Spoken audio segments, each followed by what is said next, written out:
চরম গরমে হাঁসফাঁস করছে পুরো দক্ষিণবঙ্গ, যার ফলে বাড়ছে অস্বস্তি। এই অস্বস্তিকর পরিবেশ নিয়ে কী বলছেন আলিপুর আবহাওয়া দপ্তর, চলুন তা জেনে নেওয়া যাক।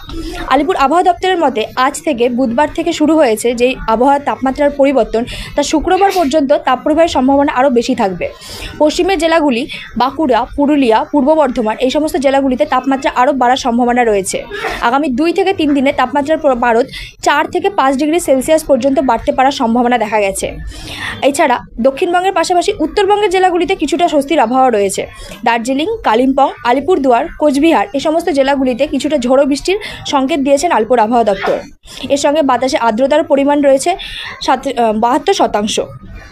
আজ কলকাতার সর্বোচ্চ তাপমাত্রা 38 ডিগ্রি সেলসিয়াস, যা স্বাভাবিকের থেকে প্রায় 3 ডিগ্রি সেলসিয়াস বেশি, এবং সর্বনিম্ন তাপমাত্রা 29 ডিগ্রি সেলসিয়াস, যা স্বাভাবিকের থেকে প্রায় 4 ডিগ্রি সেলসিয়াস বেশি। এছাড়া গরমের তাপপ্রবাহের কারণে সানস্ট্রোকের সম্ভাবনা রয়েছে, তা নিয়ে সতর্কতা জারি করেছেন আলিপুর আবহাওয়া দপ্তর। ক্যামেরায় রোহিতের সঙ্গে আমি সুতপা, নিউজ VNI কলকাতা।